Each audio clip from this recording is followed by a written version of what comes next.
Today on the Pickles Show, brought to you by the War Boys Network, we're airing a special rerun. Originally recorded on September 2nd, 2021, this was my third or fourth sit-down with the incomparable Roger Stone. A fun fact, the day after we recorded this interview, my YouTube account was suspended indefinitely. I never even got the chance to upload it. Honestly, I kind of gave up after that. I shifted gears, switched the format, but now that I'm back and now that the Pickles Show is airing on the War Boys Network, I figured it's time this conversation finally sees the light of day. In this episode, Roger and I dive into some real inside baseball, a fascinating discussion about one of his close confidants, former Bridgeport, Connecticut Mayor Nicholas Panuzio, who passed away on May 3rd, 2019. Roger gives an in-depth breakdown of what Connecticut politics was like back in the day, the kind of behind-the-scenes stories you won't hear anywhere else. So sit back, relax, and enjoy this never-before-aired conversation. I just thought of a new shirt, okay? Black, white lettering. Enrique Tarrio is an FBI informant. How many of those do you think we can sell? We can sell plenty. I think we could. Yes, we can. We totally can. But since you didn't fuck me, No, you never screwed me over either. so I like it. Me too. Me too. I like them. I'm here with Roger Stone. This is Bobby Pickles, Bobby Pickles Podcast, and we're doing a live recording today in the Stone lair. You kind of, what do you got? There's a door open over there. You got to tell these guys. You got to get on these guys' Yeah, case. I agree. I'm not. Security. Somebody call security. That is taking, security. That's Security. Yeah, security. It's taking out the precious air. Amazing. The front door seems to be wide open for some reason. Thank you. Yeah. Great. Exactly. So we are here at what used to be the InfoWars Miami studio. Today it is the headquarters of StoneColdTruth.com. And I'm delighted to be in contact with my longtime friend, Bobby Pickles. Oddly enough, Bobby Pickles and I hail from the same part of the country. We're both from Fairfield County, Connecticut. Unfortunately, he grew up in the armpit of that county, a city that, while once great, was allowed to deteriorate because of the liberal policies of high taxes and softness on crime, like most northeastern cities have. I was born in the Norwalk Hospital, grew up in the more affluent suburbs of Connecticut, although my grandparents were domestics for very wealthy people in Darien. My grandfather was a chauffeur. My grandmother was a housekeeper. And I learned about politics in Connecticut, your home state. And then the fact that Bobby was from Bridgeport, and the fact that my partner at the absolute, I would say, pinnacle of my political success in Washington, D.C., in the public affairs area, Nick Panuzio, was a one-time mayor of the city of Bridgeport. And the story of his rise and the story of how he did the impossible, because Bridgeport is, even then, probably an 8-2 Democratic city, is an amazing story. And I knew that it needed a son of Bridgeport to go dig into it and make the video you saw. So I have to stop you here. I don't want to, I hope I don't disappoint you, okay? But actually, I was born in the great state of Florida. Well, that may be, but my entire, all my family members, everybody was, my father and my mother were both born in Bridgeport. You're of the culture of Bridgeport. And I am of that area. All of my people are from there. You're of the culture of Bridgeport. And the proof of this, you know good Italian food when you have it. But please, let me explain. I would like to explain. Go. You know, I feel like my parents came down here on vacation and then they had me. Okay, I was immediate. My mom was an only child. Okay, yeah. My brother was an only child, so I understand that whole phenomenon.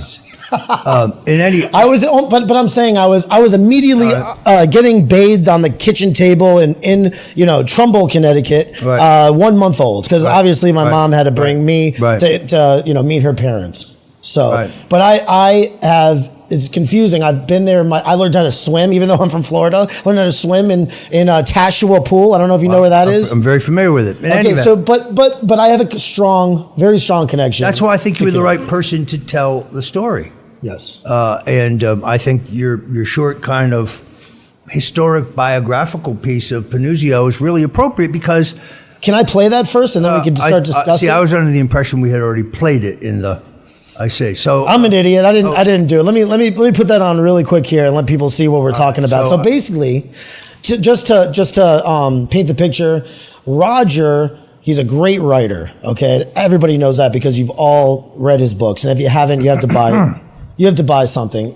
Buy his books. He has great books. A great book about LBJ and how he, took out JFK. Anyway, he wrote a great script all about Nicholas A. Panuzio, former mayor of Bridgeport, Connecticut. I, of course, edited it a little bit. It's not really a script. What it is, if you want to know the truth, is it's a portion of my upcoming book because people need to understand who Nick Panuzio was. Absolutely.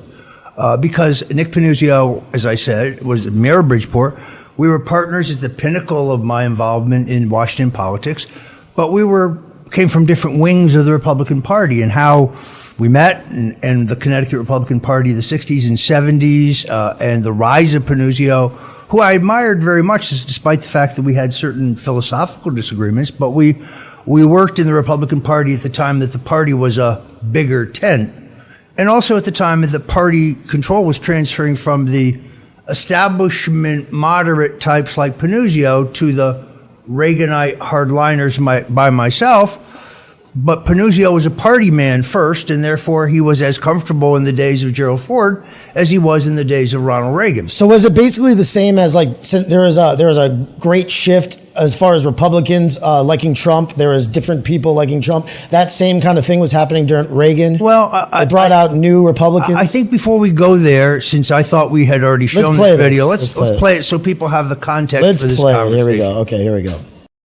This is Bobby Pickles reporting for StoneColdTruth.com. I'm back in Bridgeport, Connecticut, a tough blue-collar city and major stronghold for the Democratic Party. I'm a Floridian, but all my kinfolk are from Bridgeport, therefore, it's kind of like my hometown.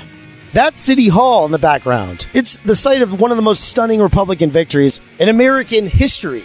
Nicholas A. Panuzio, an affable former Republican mayor of Bridgeport, whose gift for gab, political skill, and ambition lifted him to the corridors of power in Washington, D.C., where he, a moderate Republican, formed a political partnership with the legendary Roger Stone, a Goldwater Reagan conservative who had worked closely with former President Richard Milhouse Nixon. As I previously mentioned, the city of Bridgeport is a heavily Democratic and at once industrial city, so any Republican who wins in gritty Bridgeport is a rarity. First, Panuzio got elected to the Connecticut State House.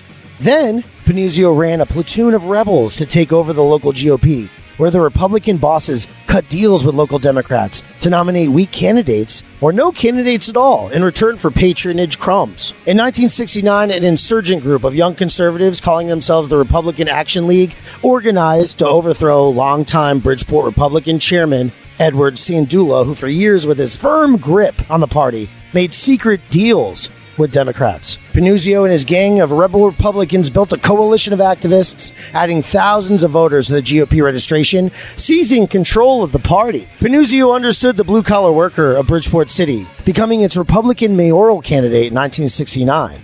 He lost to Curran in the general election, but he didn't go away. This is where Roger Stone, a native of Norwalk, Connecticut, first took notice of Mr. Panuzio. In 1971, Curran raised taxes, enabling Panuzio to squeeze out a victory on his second run, becoming the first Republican mayor of Bridgeport, Connecticut in more than 40 some odd years. Panuzio won by 9 votes. In 1974, Stone urged Panuzio to make a run for governor, but Panuzio wasn't nominated. It was the Watergate year, and the Republican nominee went down by ignominious defeat. The reason Roger Stone loved Nick Panuzio is because Nick Panuzio was not a quitter. He came back after being badly beaten by Hugh Curran, a handsome, smooth Irish politician. Remember, it wasn't too far after JFK when all this went down. Nick Panuzio had heart and grit. That's that grit right there, baby. That's that grit right there. He was as loyal as a St. Bernard, and he was never afraid of the dogged hard work of political organizing. This act of persistence and determination, coming back from defeat to win, is what catapulted Panuzio into a partnership with the most controversial political icon in America, Roger Stone, who was framed in the politically motivated Mueller witch hunt and fully pardoned by President Donald J. Trump. Nick Panuzio was a master politician who rose to prominence, becoming a wise counselor and partner of Roger Stone. And now you know the truth. From Bridgeport, Connecticut, reporting for Stone Cold Truth, this is Robert Vincent Picarillo, a.k.a. Bobby Pickles.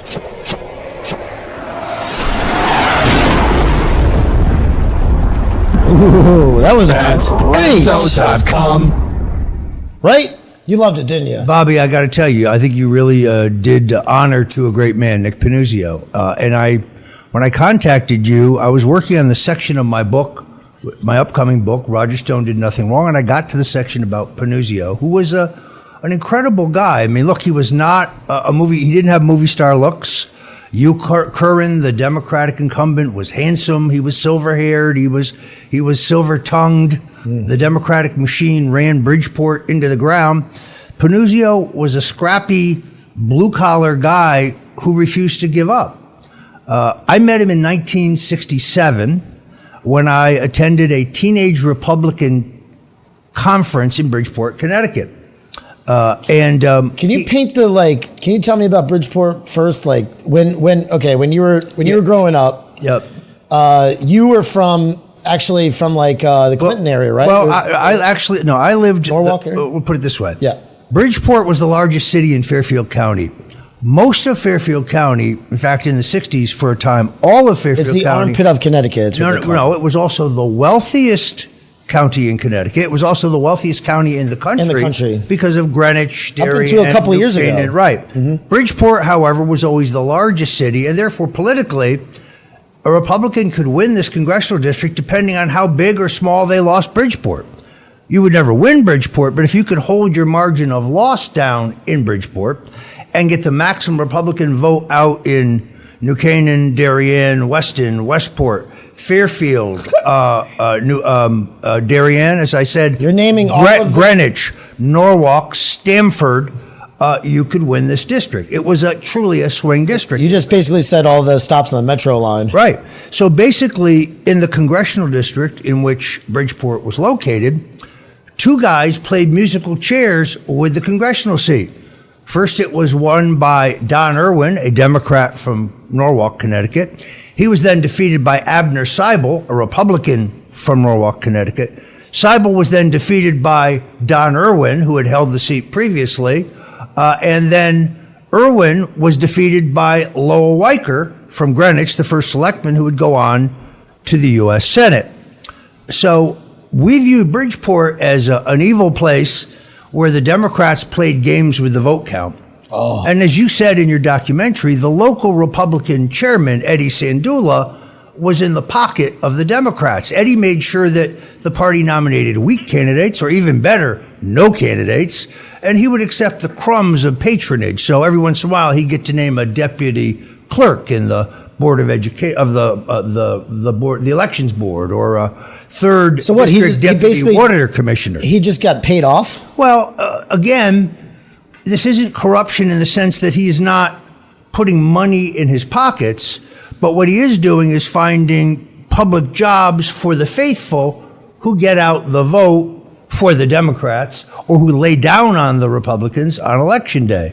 So it's still corruption, even though I don't think Sandula was in power to enrich himself as he was in power to accumulate power and patronage. Remember, patronage and jobs prior to the civil service reforms in most of the country, that's the coin of the realm in politics. That's what you reward your ground troops with.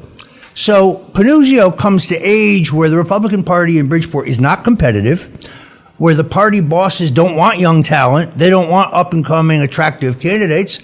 They want the status quo. Panuzio, who is a local Republican activist, teams up with a guy named James Stapleton and several others, and they challenge the corrupt order within the Republican Party as reformers. Then, ironically, through the entire 70s, Nick Panuzio and I are on opposite sides of every intra-party contest there is. Opportunity comes to the Connecticut Republican Party in 1970 when, through something that would be unthinkable. So you're still in your teens at this Correct. Something that happens that's unthinkable today.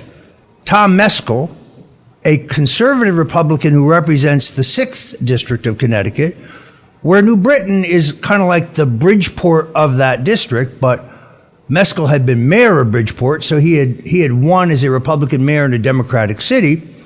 And Lowell Weicker, Panuzio's associate, who was the congressman from the 4th District and a moderate Republican, essentially formed a ticket, right and left, to roll into the state convention to win the nomination for governor and the U.S. Senate. I was for Tom Meskel. He was my kind of Republican. Lowell Weicker was not my cup of tea. He was a loudmouth. He was a braggart. He took more illegal campaign money in 1970 under the table from Nixon's secret townhouse operation than any other Republican. That's why he turned on Nixon so viciously during Watergate. Panuzio is firmly in the Weicker camp. I supported State Senator John Lupton. Lupton's important to me in my political growing up because I had come to politics under Barry Goldwater. The Goldwater candidacy is what got me interested in politics. The woman who lived next door to us, and Just like they woke up people for Trump. right, the woman who lived next door to me as a child gave me a copy of the Goldwater book, Conscience of a Conservative, and I read it. But when you're 12 years old, you don't have a very realistic sense of politics, so you can be inspired. I was an avid Goldwater fan, had Goldwater bumper stickers on my bike, wore a button to school. I wore a Goldwater button 3 weeks after he lost. I was still wearing it. I didn't have any idea that he was about to be crushed as a victim of the fake news media of the day, who attacked him the way they attacked Same Trump. thing. It was going on. Yes, and had Barry Goldwater had the internet, he might have done much better. The point is that then that's 1964. In 1966, I worked first on the congressional campaign of a guy named Abner Seibel, who was the former congressman trying to make a comeback, was from my hometown, but he was a moderate Republican. I noticed that in his campaign, there was no energy, that his supporters liked going to cocktail parties, but they didn't like showing up to address envelopes. That when we'd have and this was a big thing, we would have these car parades where everybody would carry signs and you honk your horns and so on. I'm not sure they really got any votes, but they showed that you had grassroots support. When Seibel had them, no one showed up. Then it was very interesting. My father, and his brother and my grandfather had a family business in which they drilled artesian wells. So in the rural parts of Connecticut, there's no city water. If you build a house, you have Septic tank. You sink your own well, you put in a pump system. Now, you might share a well with a neighbor, but even that's rare. Mm-hmm. But you have to drill. Even now. Right. Still. In the rural areas. And my father was a very hardworking guy. He ran a chop drill, drilling wells during the week. And on weekends, if somebody's pumping system went down, which happened all the time, well, he was on call. Nothing worse than the rich people from Manhattan showing up at their country home in Pound Ridge and turning on the tap and getting no water because the pump's down. So you call Norris J. Stone and Sons, and they send a man out. Well, that man was my father. Wow. So my father went on a call to the home of a man named Howard Long. Howard Long was a Madison Avenue advertising executive who had a country home in New Canaan. Howard Long was straight out of Mad Men. Nice. He had the thin black knit tie. He chain smoked these little brown cigarettes. He slicked back. Did he work for the ad agencies? He worked for a big agency. I think he was with Ogilvy. Wow. But he was a very smart guy, and he was managing, I would say he was running the campaign of a guy named John Lupton for the state Senate. So my father said, "Who's John Lupton?" I said, "Oh, he's a former state senator. He's running for the state Senate." He said, "Well, I met his campaign manager today, and we were talking about you and how much you did for Goldwater. Do you want to meet him?" And I said, "I'd love to meet him." This became one of the most formative experiences of my life because it was Howard Long who recommended to me the book Confessions of an Advertising Man, which to me, by David Ogilvy. yeah, if you're on the internet, if you own a website, if you're interested in marketing, if you're interested in the communications of ideas, if you're looking for the fundamentals, everything you need to know, both politically and commercially, about marketing, it's kind of all there in this book, and it's very applicable politically. So anyway, I went to work in John Lupton's campaign. I noticed an entirely different thing. Lupton had been Barry Goldwater's campaign chairman in Connecticut. Lupton had organized something called the Connecticut Republican Citizens Committee, which was a group of conservative Republicans who were bucking the Rockefeller influence in the Connecticut Republican Party, because the party had many prominent moderates like John Alsop, the brother of Joseph and Stuart Alsop, the left-wing columnists. It also had, it had a liberal wing. Tina Harrower was the National Committee woman. And in being in the shadow of New York, and with Rockefeller always wanting to run for president, you had a moderate tradition within the party. I noticed immediately the energy difference. When John Lupton had a phone bank in someone's garage, there was not an empty seat, and there were people waiting to take the seats of those who had already called for 2 hours and were tired.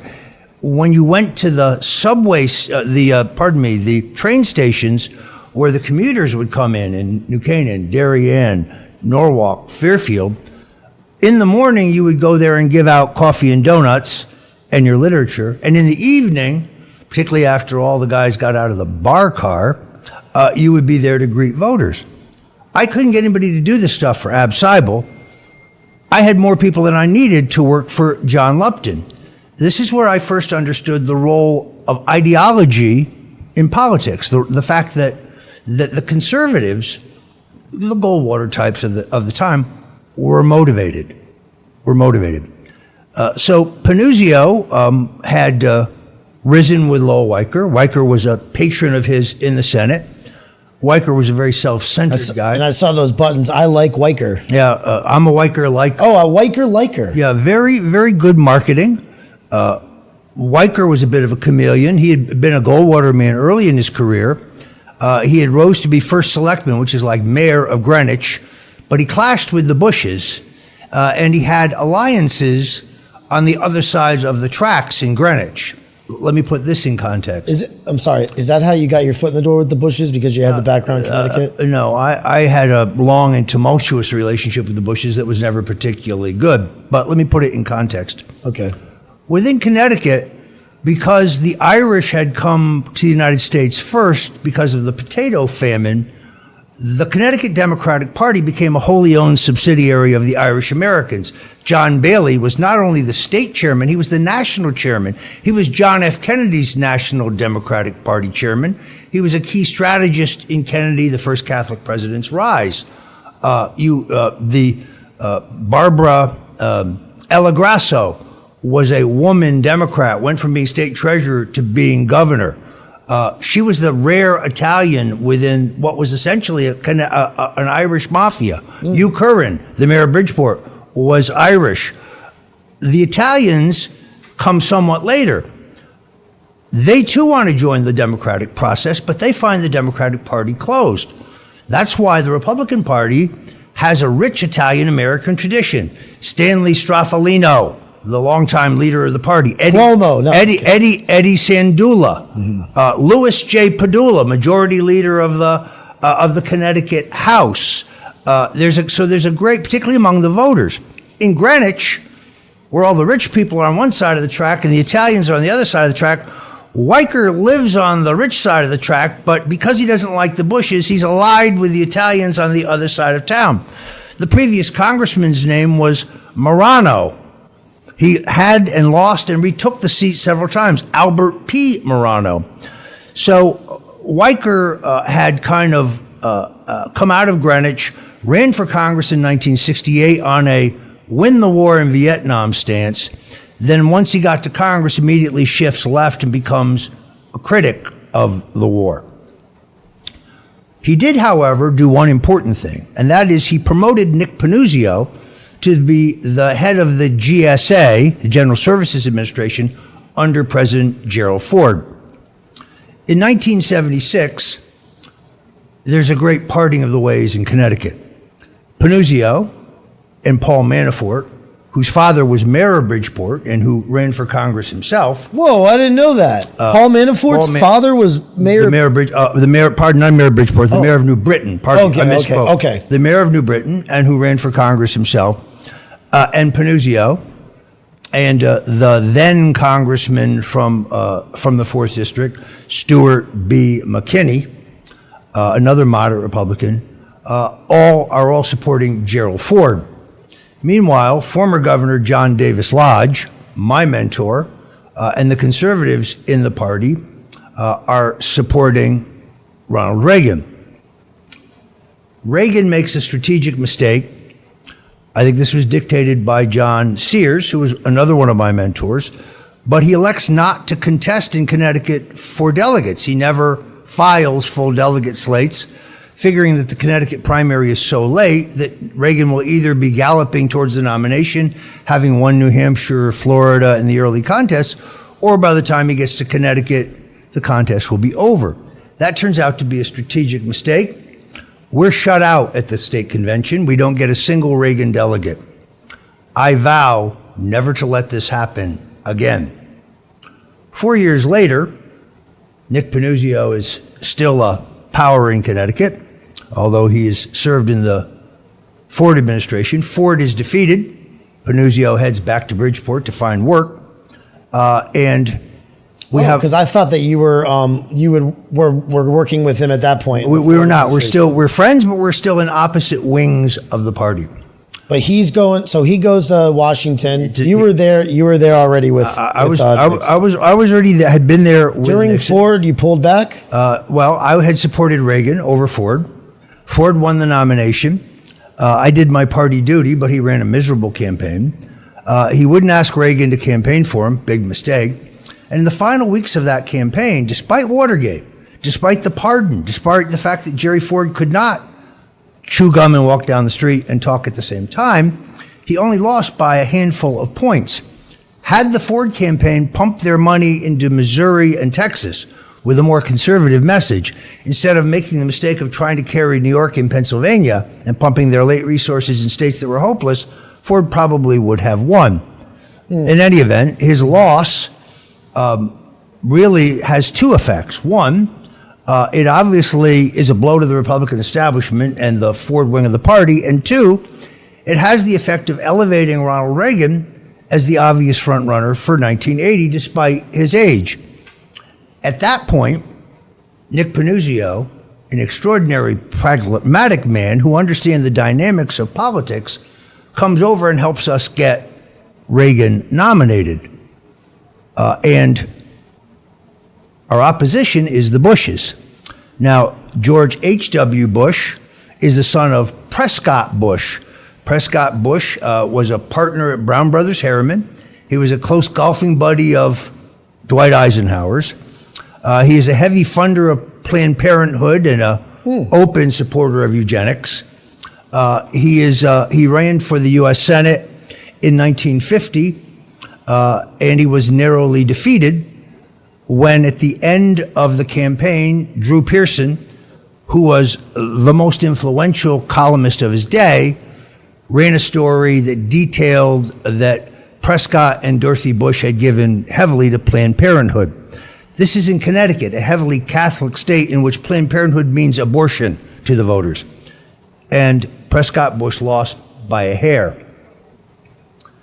Unfortunately, the Democrat who beats him, Brian McMahon, would tragically die almost immediately after the election, opening a special election in 1952. The other U.S. Senate seat was also up in 1952, but by Connecticut law, you have to have an election for the vacant seat as well as an election for the seat that's already scheduled. So in 1952, with Dwight Eisenhower at the head of the ticket, the two Republican candidates for the Senate are Prescott Bush and Bill Pertell, a Republican congressman. both of them sweep to victory in the Eisenhower landslide. Prescott Bush serves in the Senate until 1962, when he gives up the seat because he's developing throat cancer. The Bushes therefore viewed Connecticut as their possession, that they counted in a Reagan-George Bush face-off for the Republican nomination in 1980, particularly after an upset in which Bush won the Iowa caucuses and was for 15 minutes the front runner in the race until Reagan came back to crush him in New Hampshire. The Bushes didn't understand that I had been quietly building a machine in Connecticut, and I'd been picking off the top level of elected Republicans. First of all, our state chairman was the inestimable John Davis Lodge, former governor, former ambassador to Spain, former ambassador to Argentina, former later to be ambassador of Switzerland under Reagan. Our state co-chairwoman, Congresswoman Nancy Johnson, moderate Republican from New Britain, State Senator George Gadara, conservative state senator from Weston, Nate Augustinelli, former state treasurer of the state of Connecticut, Chip Santinello, the state senator from Connecticut, from Norwalk, my hometown, Ralph Caposalatro. By the way, in Italian, that means the head of the snake. Oh, yeah, Capo. The former state party Capo chairman Salaccio. and a regular. So Nice. I made an effort to build a coalition. In any event, we'll fast forward to the primary. In the Bush's home state, where George H.W. Bush's father served in the U.S. Senate, 16 delegates for Bush, 15 delegates for Ronald Reagan. They never saw that coming, and we carried the 4th District. Even though they piled up the vote in Greenwich, we beat them in Bridgeport, Norwalk, Stamford, and even in the small towns. So Panuzio and I are still on the other side.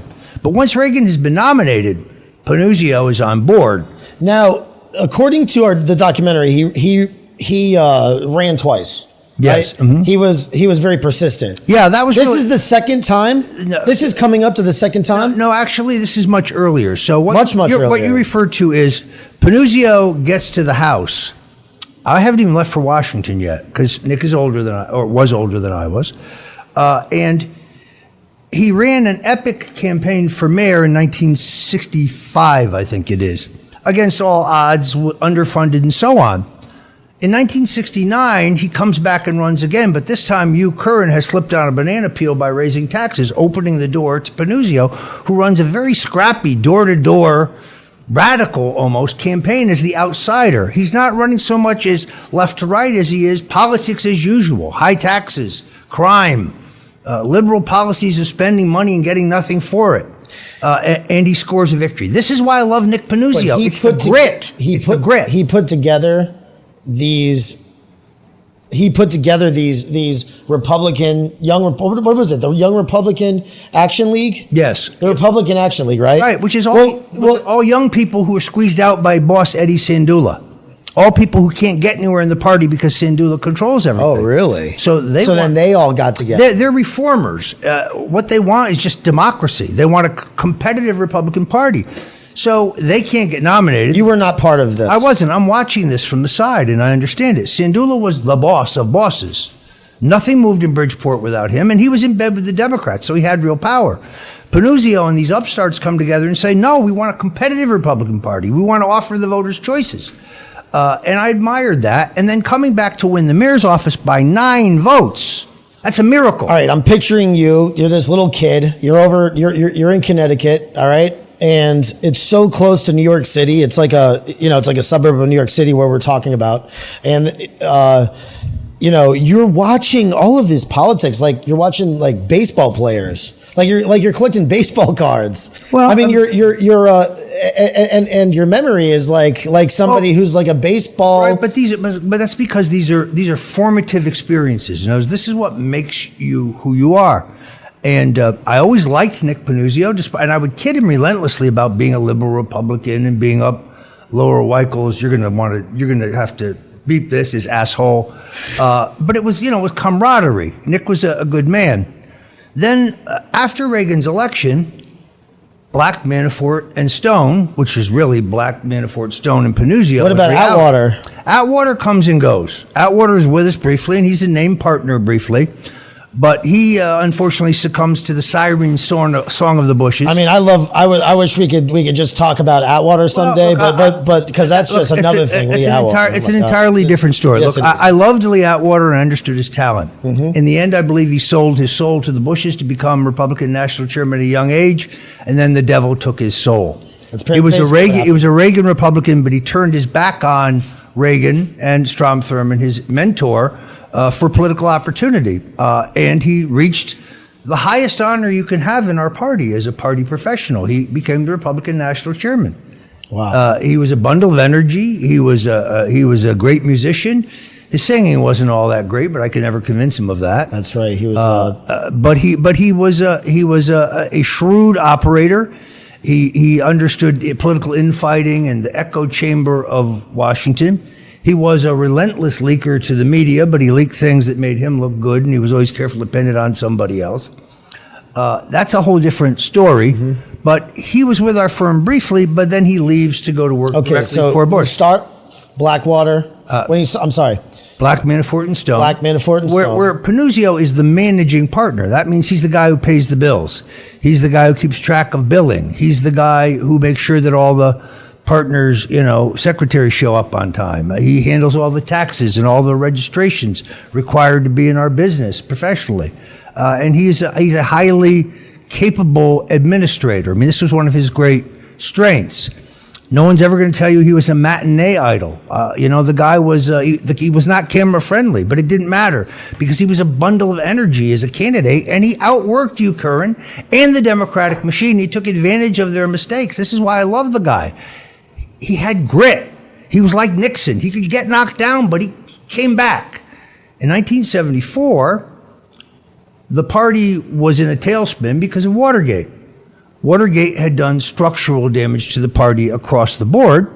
People don't recognize the period between the Watergate break-in and the eventual resignation of Richard Nixon is 2 long, tortured years.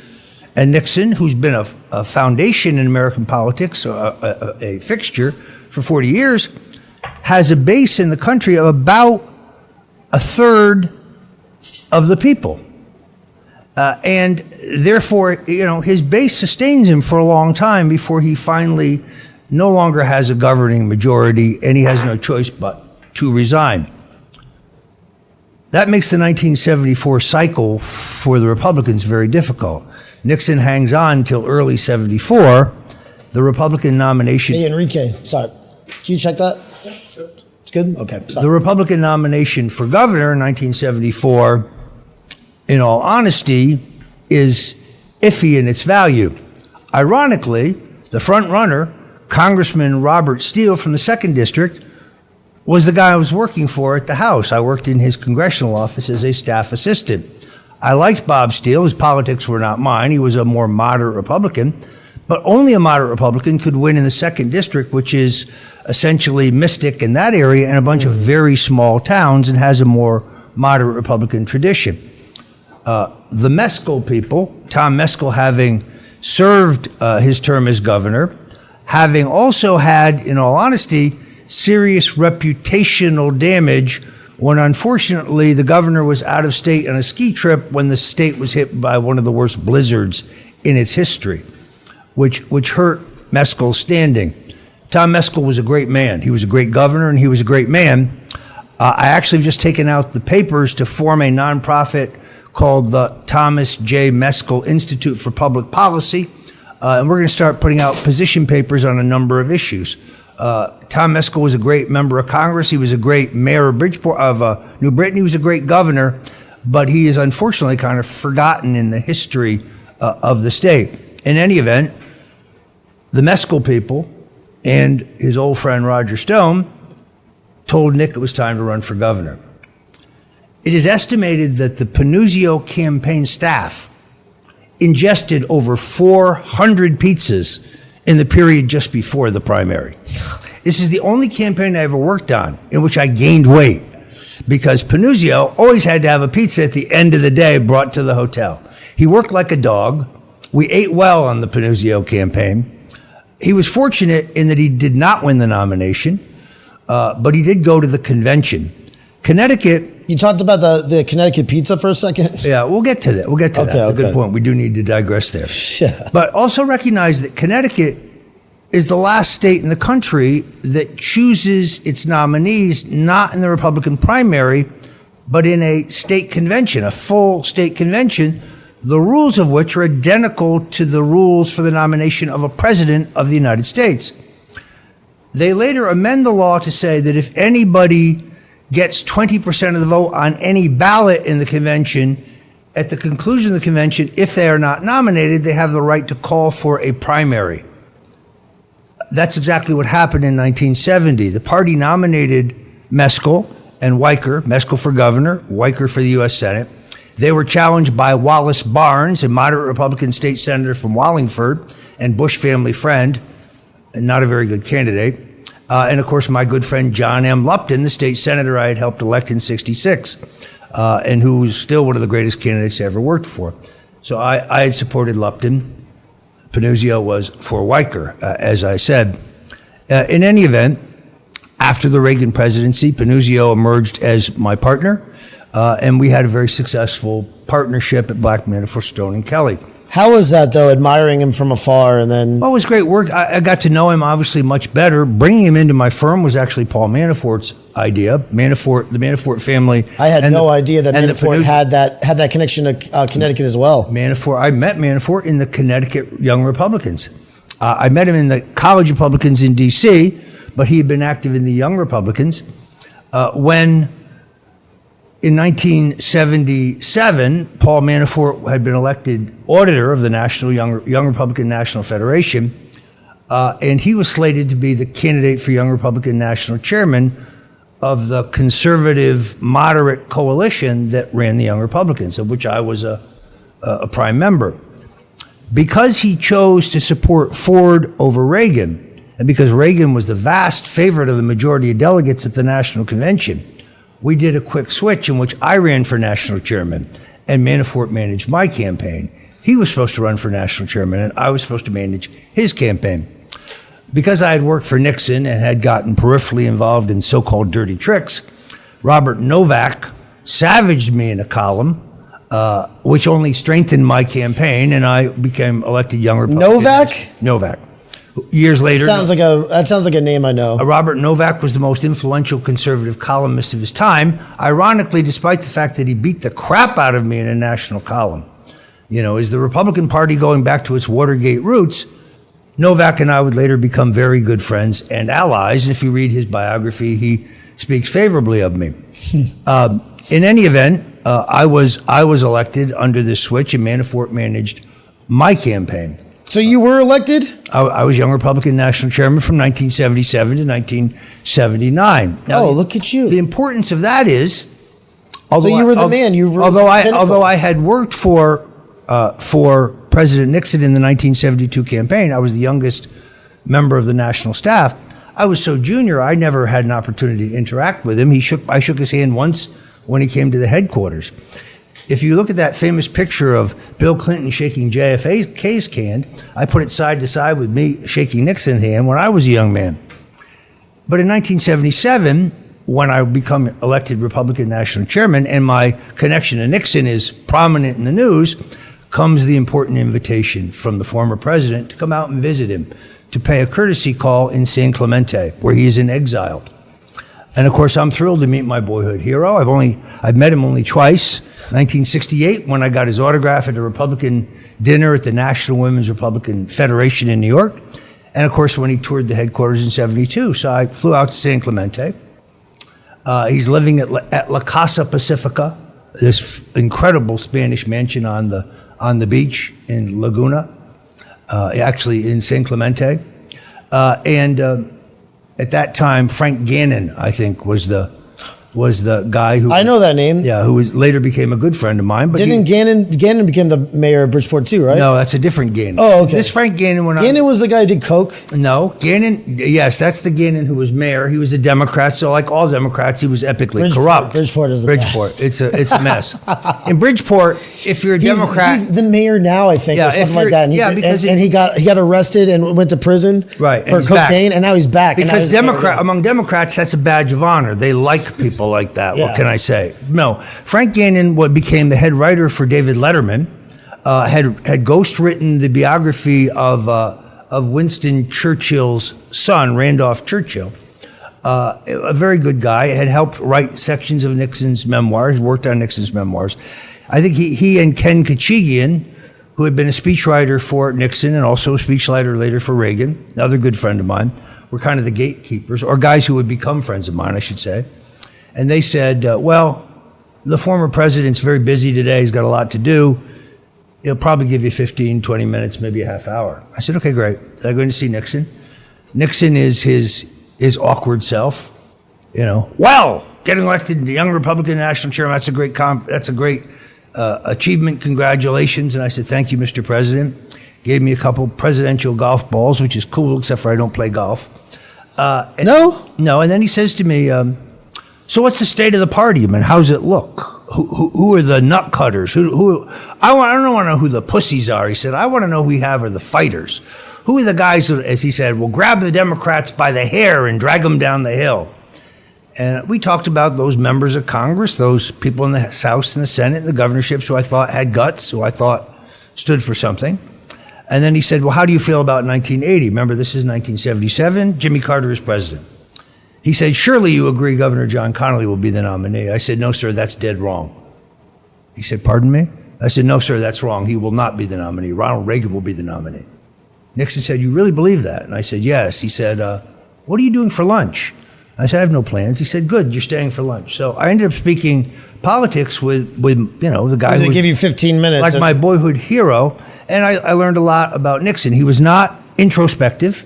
It was very hard to get him to talk about Eisenhower or McCarthy or John Kennedy. He was very forward-looking, except for until he had a few cocktails. Once he had a few cocktails, he would become somewhat loquacious. But I didn't really, I went to work for him. I started handling political chores and scheduling for him in his post-presidential years. Fast forward, when I am arrested in the Mueller witch hunt, the Richard M. Nixon Foundation puts out a statement saying that I never had any relationship with the former president. I, of course, immediately release 100 pictures of us together and quotes from various books like Monica Crowley and Marvin Kalb and Robert Novak, which document my. Well, we all know that that's all. Well, the point is, the people who never met Richard Nixon put out a press release saying that I never met Richard Nixon. It was ridiculous. It was absurd. But I never claimed to be in his White House. So, headline: Stone did not serve in Nixon White House. I never said I served in his White House. So, anyway. But you were the youngest to. I was the youngest member of the 72 staff. So, in any event, that's. To get tried for Watergate. Well, I didn't get tried. I did get called before the grand jury. So I'd seen the deep state up front once before. I'd seen a broken and politically motivated process. Read my book, the two of them really, Nixon's Secrets, the inside story of Watergate, the break-in, the pardon, and how all that went down.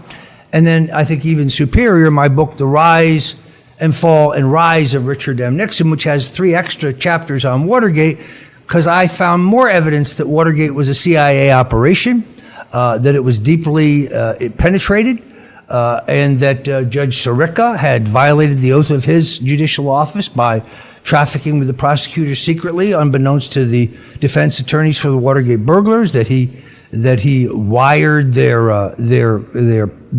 appeal in advance, essentially, so they could not win on appeal, despite the fact that their constitutional rights had been violated. When I said this, there was a former Watergate prosecutor whose name is Nick something or other. I'm not going to even elevate the guy by saying his name. He's a real asshole.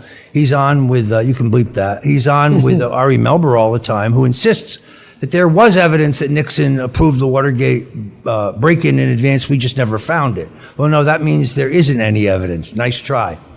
In any event, that kind of explains the dynamic. And then here's the saddest part and probably the place to wrap this up. Nick Panuzio, despite the fact that he was hardly the picture of health, passed away when I was ready to stand trial. It was a couple of years ago. I remember they. It was just before I had to stand trial, and I was not allowed. I was not allowed because of the travel restrictions to attend his funeral, which was a heartbreaking thing.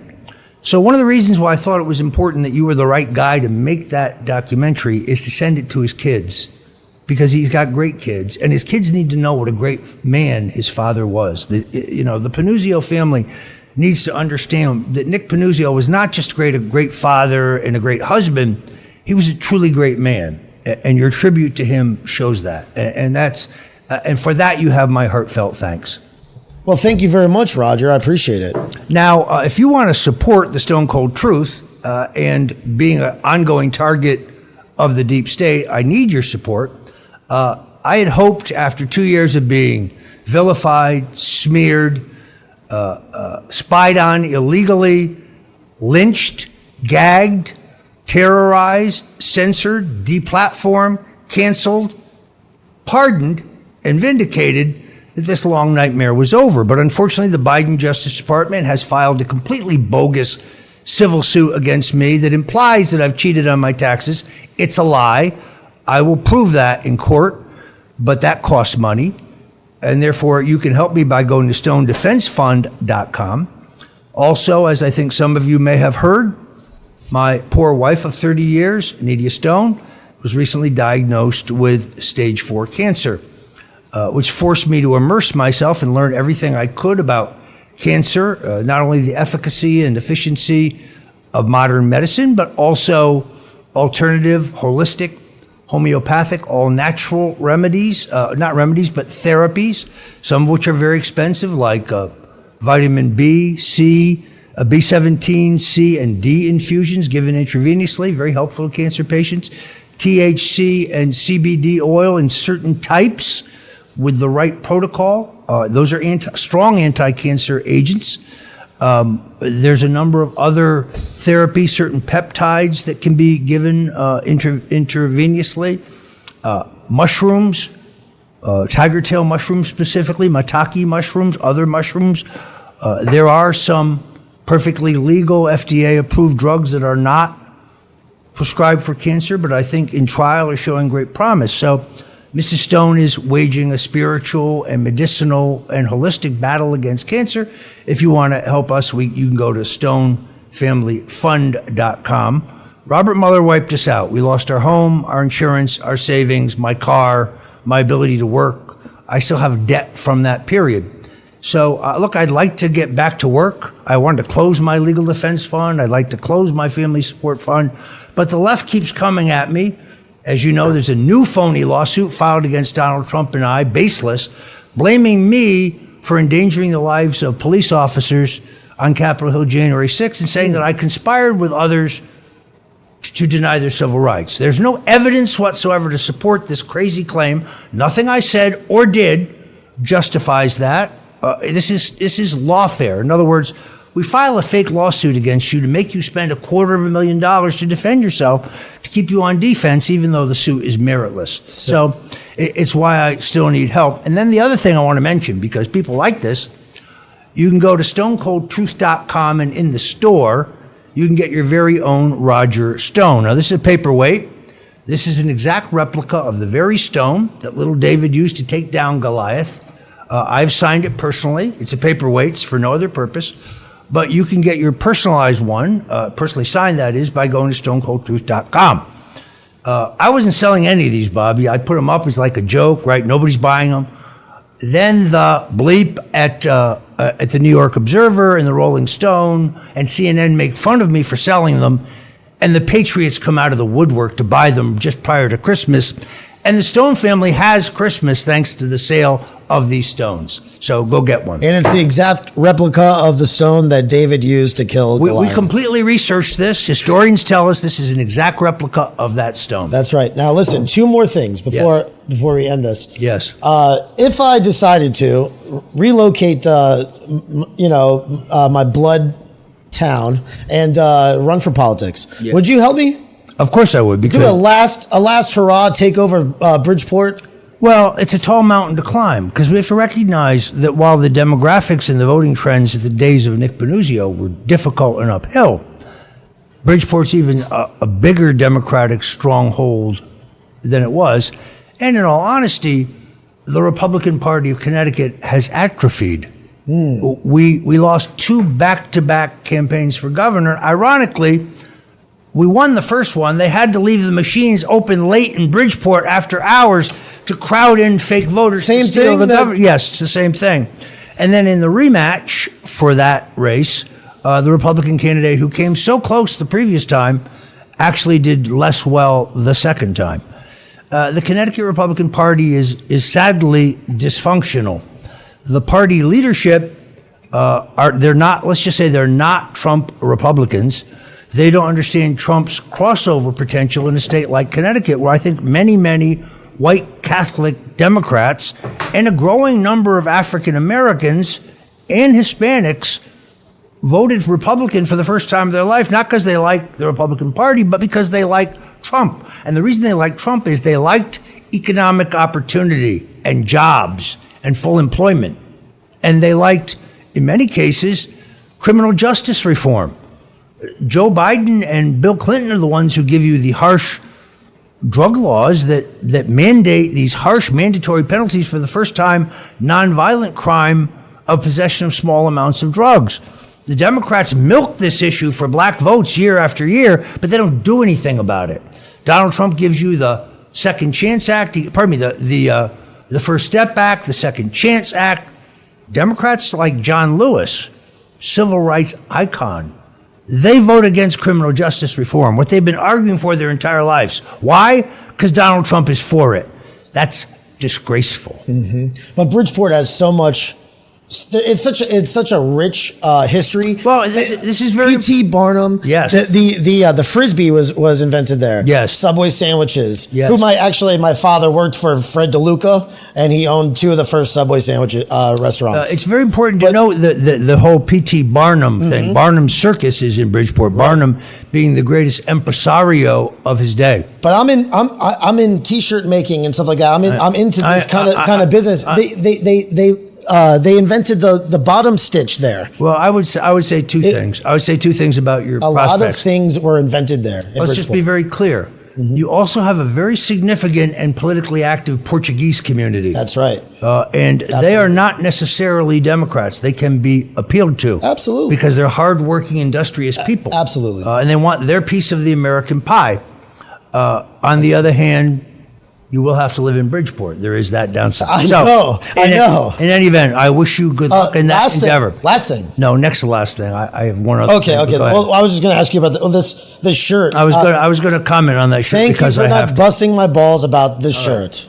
So the first thing about your shirt, even though it's entirely hypocritical, given the fact that your pants and your jacket are very similar. It's called a suit. You may not be. Is there anything you may not be familiar with how that works? I'm actually wearing a seersucker suit today. Now let me explain this.